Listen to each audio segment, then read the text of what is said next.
정부계로부터 큰 충격적인 소식이 전해졌습니다. 유출된 문서에 따르면 수도 테헤란이 혼란에 빠질 경우를 대비해 최고 지도자의 긴급 탈출을 위한 극비 비계획이 가동되었다고 합니다. 탈출 경로는 모스크바로 직결되며 예상 인원에는 후계자로 지목된 인물을 포함한 약 20명의 최측근이 포함되어 있습니다.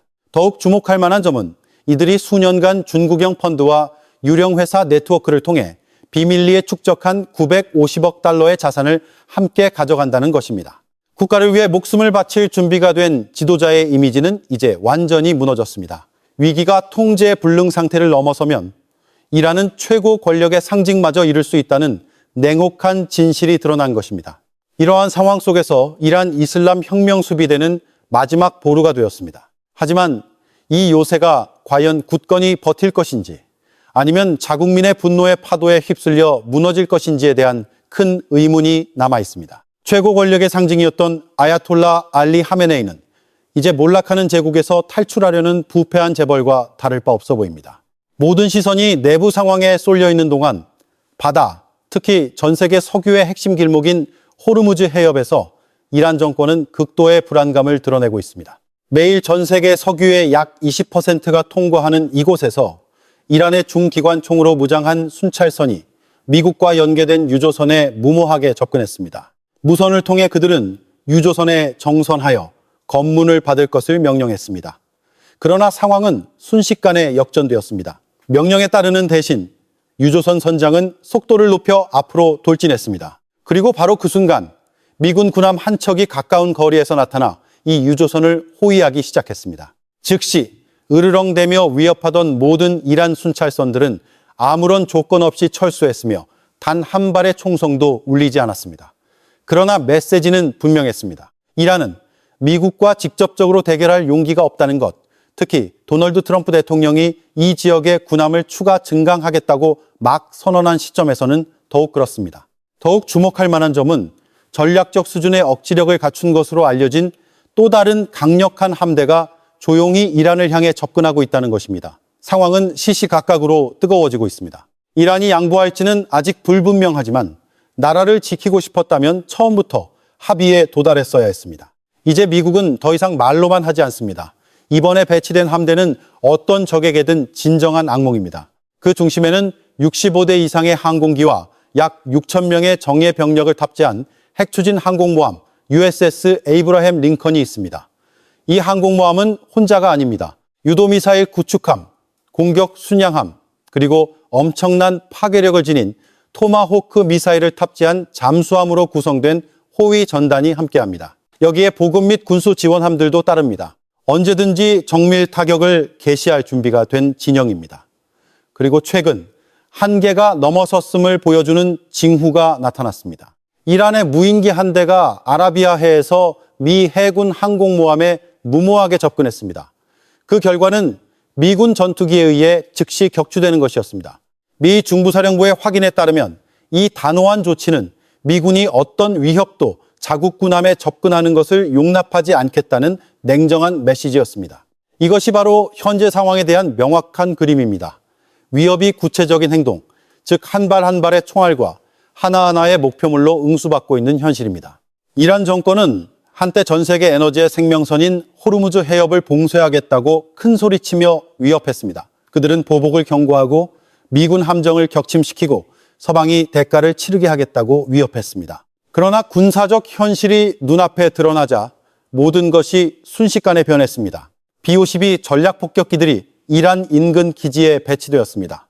미 해군 항공모함 전단이 바로 앞바다에 포진해 있고 미국 대통령은 자신의 입장을 숨기지 않았습니다. 도널드 트럼프 대통령은 우리에겐 매우 크고 강력한 함선들이 이란으로 향하고 있으며 그것들을 사용하지 않게 된다면 정말 좋을 것이라고 강경하게 선언했습니다. 경고이자 최후 통첩인 강철 같은 메시지였습니다. 그 결과 테헤란의 어조는 즉시 바뀌었습니다. 시끄럽던 실탄 훈련은 규모가 대폭 축소되었습니다. 우리는 당신들의 배를 침몰시킬 것이다라는 위협은 우리는 공격받을 경우에만 방어할 것이다 라는 말로 바뀌었습니다. 그리고 무대 뒤에서는 테헤란의 고위 관리들이 조용히 협상 가능성에 대해 논의하기 시작했습니다. 이 모든 것은 이란 내부의 비밀 보고서를 통해 확인되었습니다. 한때 초강대국에 으르렁대며 도전했던 정권이 이제 전면적인 대결에서는 이길 수 없다는 사실을 서서히 받아들이고 있습니다. 이란의 혼란 속에서 낯선 신호가 나타났습니다. 마수드 페제시키안이란 대통령이 외무장관에게 미국과의 공정하고 평등한 협상이라는 전략을 추진하라고 지시했습니다. 테헤란이 국제 무대에서 대화를 원한다는 신호를 공식적으로 보낸 것은 이번이 처음입니다. 그러나 이것은 우연이 아니라 워싱턴이 이스탄불에서 펼치고 있는 전략적 압박의 직접적인 결과입니다. 도널드 트럼프 대통령의 특사인 스티브 비건은 이란 외무장관과 직접 만나 협상 과정을 재개할 준비를 하고 있습니다. 이는 이 지역의 긴장을 완화할 기회를 열 수 있는 정치적 전환점으로 여겨집니다. 도널드 트럼프 대통령은 항공모함뿐만 아니라 다른 전략적 전초기지에 주둔 중인 군사력 사용을 피하고 싶다는 의사를 분명히 밝혔습니다. 핵심 질문은 이란이 새로운 핵 합의에서 진정으로 원하는 것이 무엇인가 하는 점입니다. 이란 외무장관은 핵무기가 없음을 보장하기 위한 공정하고 합리적인 합의가 전적으로 가능하다고 선언했습니다. 그러나 그 말이 끝나기가 무섭게 앞바다에서는 군함들이 포문을 열 준비를 하고 있었습니다. 과연 약속이 화약 냄새를 이길 수 있을까요? 다시 한번 중동의 핵 무대는 불타는 가마솥처럼 뜨거워지고 있습니다. 미국은 핵 프로그램뿐만 아니라 탄도미사일과 영내 대리 세력까지 포함하여 협상을 확대하기를 원합니다. 이는 더 이상 단순한 원자력 문제가 아니라 전면적인 전략적 체스게임입니다. 그러나 이란이 이 게임에 응할까요? 압박에 맞서 이란 외무장관은 우리는 핵무기가 존재해서는 안 된다는 도널드 트럼프 대통령의 의견에 동의합니다. 우리는 핵 프로그램의 평화적 성격을 보장하기 위해 협상할 준비가 되어 있으며 이는 결코 변하지 않을 것입니다. 라고 선언했습니다. 그러나 이란이 내건 대가는 분명합니다. 제재는 해제돼야 하며 그들은 이것이 실현 가능한 합의라고 직설적으로 말합니다. 불가능한 것에 대해 이야기하는 것을 멈추고 달성할 수 있는 것에 집중합시다. 평화적으로 들리는 선언이지만 서방의 정보 및 군사 전문가들은 쉽게 설득되지 않습니다. 이란이 민간용 목적으로 우라늄을 농축한다는 주장은 수십 년 동안 반복되어 왔습니다. 그러나 최근 수치는 다른 이야기를 합니다.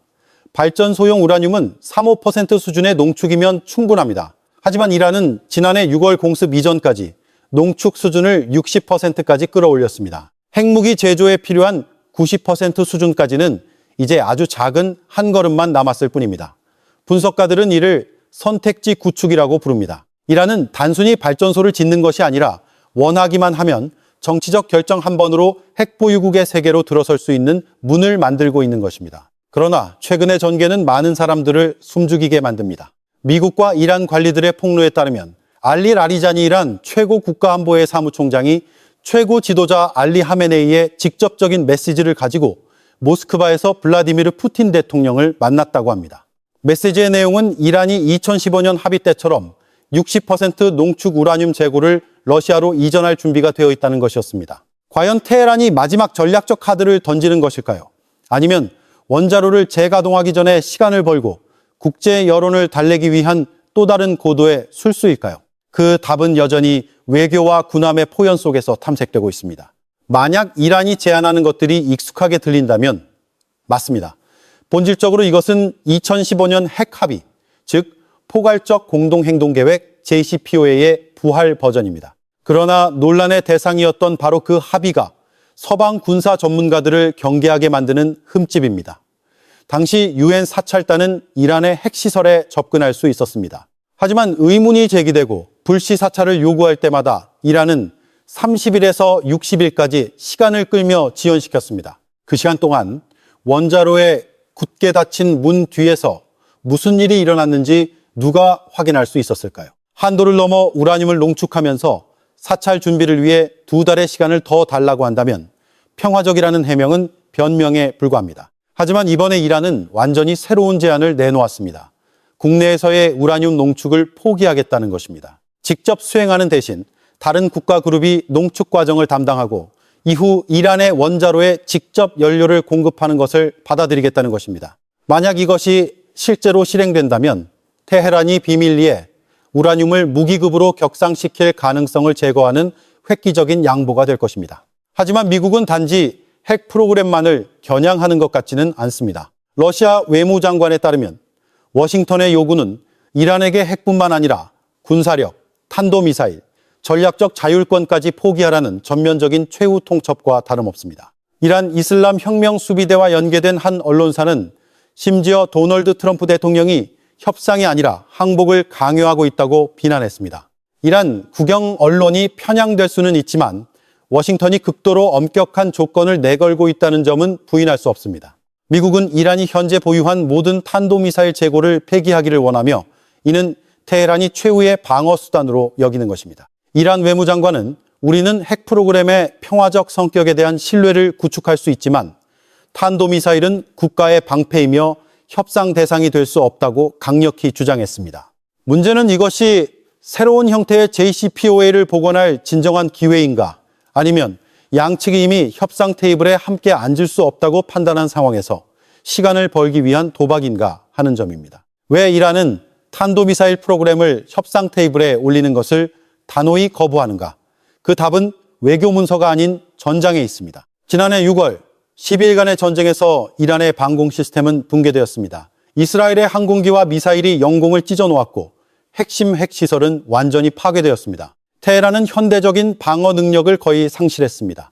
그러나 그 화염과 연기 속에서 몇 발의 탄도미사일이 모든 방어막을 뚫고 텔아비브로 곧장 날아갔습니다. 그것은 단순한 보복 공격이 아니라 이란에게 여전히 반격할 권리가 있음을 확인시켜준 것이었습니다. 그때부터 탄도미사일은 테헤란의 마지막 방패, 최후의 억제 수단, 그리고 그들이 결코 포기할 수 없는 유일한 것이 되었습니다. 그러므로 이란이 왜 우리의 가장 신뢰할 수 있는 방어 시스템에 대해 협상해야 하는가라고 직설적으로 말하는 것은 이상한 일이 아닙니다. 바로 이 때문에 이스라엘은 워싱턴에 대한 압박을 강화하고 있습니다. 텔아비브의 관점에서 볼 때 이란의 미사일 비축량을 해체하지 않는 어떤 합의도 무의미합니다. 그 미사일을 보유하고 있는 이란은 전쟁이 발발하면 언제든 공격할 수 있기 때문입니다. 외교관들이 이스탄불에서 긴장된 협상을 벌이는 동안 마쿠에서는 미군이 병력 배치를 가속화하고 있습니다. 수주 동안 수송기들은 패트리엇 같은 단거리 시스템부터 다층 요격 복합체에 이르기까지 방어 시스템을 중동으로 끊임없이 실어 날랐습니다. 이 정도 수준의 배치는 대규모 군사작전이 계획되고 있을 때 반격을 대비해 사전에 방어막을 구축하는 경우에만 나타납니다. 그러나 이것은 심리전일 수도 있습니다. 항공모함 전단, 3개의 전투기 편대, 그리고 통합된 고고도 방어망을 이란 앞에 내세움으로써 미국은 테헤란이 협상 테이블에서 더 강경한 조건을 받아들이도록 강요할 수 있습니다. 만약 협상이 실패한다면 모든 것은 이미 준비되어 있으며 이란도 그 사실을 알고 있습니다. 이란 국영 언론은 강경한 메시지를 내보내기 시작했습니다. 한 군사 전문가는 자국 TV에 출연하여 전쟁이 발발할 경우 두바이의 공항 자유구역, 인터넷시티, 기술센터와 같은 경제구역들이 완전히 목표가 될 수 있다고 선언했습니다. 그들이 내세운 이유는 이 지역들이 미국의 영향력과 통제하에 있다는 것이었습니다. 경고가 공개적으로 발표되고 양측의 군대가 완전히 배치된 지금, 질문은 더 이상 충돌이 일어날 것인가가 아니라 언제 시작될 것인가 하는 것입니다. 외교적 연막과 군함의 엔진 소리 사이에서 이란은 1979년 이래 가장 큰 생존의 도전에 직면해 있습니다. 지진은 국경 안과 밖 모두에서 다가오고 있습니다. 중동의 긴장은 최고조에 달하고 있으며 이번에 도널드 트럼프 대통령은 군함뿐만 아니라 고전적인 전면 전략, 즉 외공 내변, 와이공 나이변을 펼치고 있습니다. 군사적으로 테헤란은 계속해서 강경한 경고를 보내고 있습니다. 최근 한 인터뷰에서 이란 외무장관은 중동 전역에 미군 기지가 흩어져 있는 상황에서 이란과 미국 사이에 전쟁이 발발한다면 이는 전 지역의 재앙이 될 것이라고 인정했습니다. 두려움에 가득 찬 선언이지만 동시에 불균형한 힘의 관계를 인정한 것이기도 합니다. 한편 이란 국영 언론은 위협 신호를 강화하고 있습니다. 두바이의 공항 자유구역, 인터넷 시티, 기술센터와 같은 경제구역들이 전쟁 발생 시 잠재적 목표물로 공개적으로 목록에 올랐습니다. 이 지역들이 전혀 미국 소유가 아니라는 점에서 이러한 주장은 왜곡되었지만 전략적 메시지는 너무나 명확합니다. 이란은 자신들이 패배할 수도 있지만 조용히 물러나지는 않을 전쟁의 열기를 지역 전체가 느끼게 하고 싶은 것입니다. 그러나 테헤란 정권에게 가장 두려운 것은 폭탄과 총알이 아니라 내부로부터의 붕괴입니다. 도널드 트럼프 대통령은 양동작전을 펼치고 있습니다. 밖으로는 항공모함 전단, B-52 폭격기, 대규모 군사적 압박을 가하고 안으로는 봉기운동을 암암리에 지원하며 이란 전역에 퍼지고 있는 분노의 물결을 부채질하고 있습니다. 내부가 혼란스러울 때 심리적 공격은 치명적이 됩니다. 정보 소식통에 따르면 도널드 트럼프 대통령은 이란의 지휘부와 핵심 안보부대에 대한 정밀 공습을 감행하는 등 더욱 강경한 조치를 검토하고 있습니다. 목표는 더 이상 군사 기반 시설 파괴가 아니라 통제 체계를 마비시키고 민중이 주도권을 잡게 하여 억압기구를 전복시킬 기회를 만드는 것입니다. 만약 이 시나리오가 현실화된다면 이는 단순히 전술적 승리에 그치지 않을 것입니다. 이는 수십 년 동안 중동의 판도를 뒤바꿀 가장 큰 전환점이 될 수 있습니다. 철옹성 같던 정권이 군사적 점령 없이 무너질 수 있기 때문입니다. 도널드 트럼프 대통령의 부드러우면서도 강력한 공격 중 하나는 바로 포함 외교 펑칸 와이적 방식입니다. 해군을 억제 수단으로 사용하여 총 한 발 쏘지 않고 상대방이 경제 및 외교 정책을 바꾸도록 군사적 압력을 가하는 것입니다. 항공모함 전단, 핵잠수함, 전투기를 이란 근처에 배치하는 것은 단순히 억제하기 위함이 아니라 심리적, 정치적으로 새로운 전선을 여는 것입니다. 이제 테헤란에서 나오는 신호는 그 전략이 효과를 발휘하고 있음을 보여줍니다. 마수드 페제시키안이란 대통령은 공식적으로 대화 노선을 인정했으며 이는 현재와 같은 긴장 상황에서는 전례가 없던 일입니다.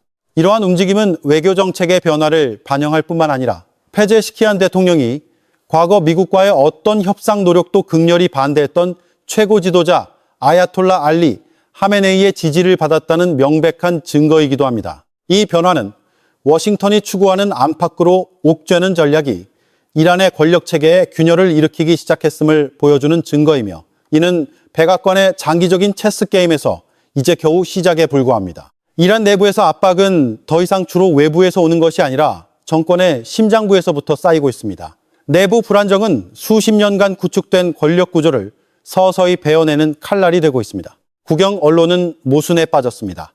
한편으로는 이슬람 공화국은 불멸이며 영원하고 패배할 수 없다고 계속 선전합니다. 다른 한편으로 유출된 보고서들은 이스라엘과의 12일간의 전쟁 이후 아야톨라 알리 하메네이가 육체적으로뿐만 아니라 정신적으로도 눈에 띄게 쇠약해진 모습을 그리고 있습니다. 여러 소식통에 따르면 최고 지도자는 이슬람 혁명 수비대 내부의 충성심을 점점 더 의심하고 있으며 한때 정권을 보호하던 기둥이었던 이들의 탈영과 배신 가능성을 두려워하고 있습니다. 바로 이 의심의 심리가 탈출 계획을 생존의 문제로 만들었습니다. 군사 논리에서 병사들이 지휘관이 탈출로를 준비했다는 것을 믿는 순간은 규율이 무너지기 시작하는 순간입니다. 선장이 배를 버릴 준비가 되었을 때 뒤에 있는 모든 장교들은 다시 계산을 해야만 합니다. 만약 마지막 대가가 자신을 이끌던 바로 그 지도자에게 버림받아 법정에 홀로 서는 것이라면 민중을 계속 억압할 이유가 더 이상 있을까요? 이란 정권이 미국의 군사적 압박에 맞서 힘겹게 버티는 동안 훨씬 더 큰 위기가 조용히 내부에서부터 파괴하고 있습니다. 이란 전역의 크고 작은 도시들, 모든 거리와 시장에서 경제가 매일 붕괴하고 있습니다. 가장 주목할 만한 것은 자국 통화인 리알화의 전면적인 붕괴로 상상할 수 있는 모든 한계를 넘어섰습니다. 6개월 만에 리알화 가치는 60% 이상 하락했지만 이는 수년 전부터 잠재해 있던 빙산의 일각에 불과합니다. 1달러가 약 32영 리알이었던 2015년부터 2022년에는 그 수치가 430영 리알로 증가했고 현재 환율은 전 세계를 경악시키고 있습니다. 1달러가 무려 200영 리알에 거래됩니다. 1979년부터 현재까지 리알화 가치는 20% 이상 증발했습니다. 이는 짐바브웨나 베네수엘라처럼 초인플레이션에 빠진 국가에서나 볼 수 있는 경제 붕괴의 속도입니다. 이란 국민들은 말 그대로 대가를 치르고 있습니다. 기본적인 지출이 사치가 되고 안정에 대한 모든 꿈이 환상이 되어버린 반면 정권은 여전히 미군 군함의 압박에 맞서면서 동시에 스스로 초래한 경제 재앙에 직면하며 버티고 있습니다. 이란의 상황이 이보다 더 나빠질 수 없다고 생각하는 사람이 있다면 현재의 물위기는 가장 암울한 시나리오조차 가볍게 만들 것입니다. 한때 가장 안전한 중심지로 여겨졌던 수도 테헤란의 옥에 주요 저수지는 용량이 10% 미만으로 떨어졌습니다. 수력 발전을 위해 저장된 물의 90% 이상이 사라져 기반 시설 시스템을 완전한 붕괴 직전으로 몰고 갔습니다. 그리고 수년간 억압을 견뎌온 국민들은 이제 폭발하고 있습니다.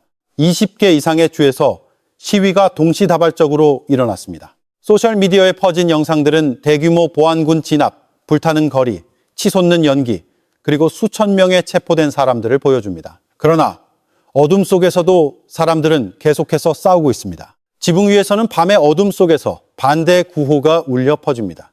운동선수들은 국가대표팀 유니폼 입기를 거부하며 정권을 대표하지 않으려 하고, 잊혀졌던 망명 반체제 인사들은 이제 국내외에서 점점 더 많은 지지자를 끌어모으고 있습니다.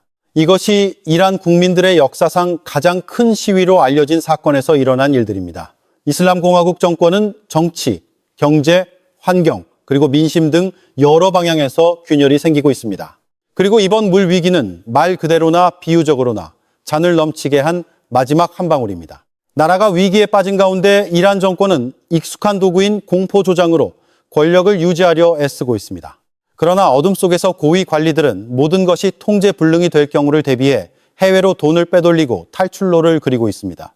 상황은 전 세계적인 맥락과 연결될 때 특히 위험해지며, 그 중심은 바로 호르무즈 해협입니다.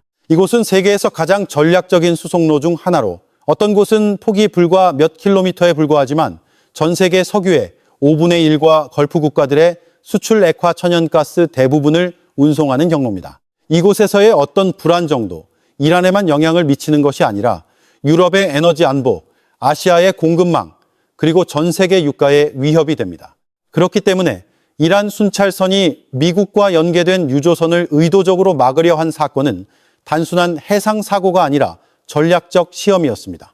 이는 서방이 어디까지 반응할 것인가, 미국이 과연 강경하게 행동할 용기가 있는가, 그리고 호르무즈에서의 작은 불꽃 하나가 전 세계 경제를 불태울 수 있는가 하는 질문을 던집니다. 과연 도널드 트럼프 대통령 하에 미국이 테러리즘을 후원하는 신정정권이 세계의 생명줄인 해상 항로를 자신들만의 무력 통행료 징수소로 만들도록 내버려 둘까요?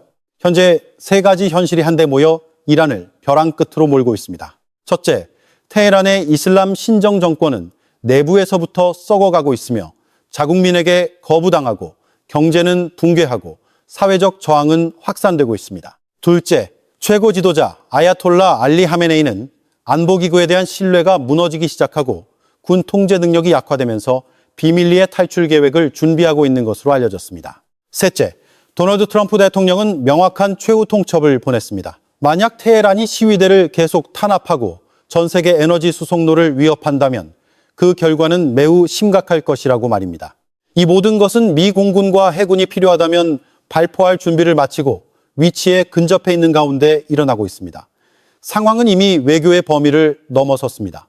이는 이란이 정면으로 맞서면 이길 수 없고 국민들을 피로 물들이지 않으면 통제할 수도 없는 구도입니다. 진실은 이제 더 이상 숨길 수 없습니다. 구호와 미사일 뒤에서 최고 지도자는 한쪽 눈으로는 테헤란의 거리를 내려다보고 다른 한쪽 눈으로는 모스크바의 활주로를 향하고 있습니다. 따라서 이제 진짜 질문은 이 정권이 살아남을 것인가가 아니라 어떻게 무너질 것인가, 그리고 얼마나 빨리 무너질 것인가 하는 것입니다.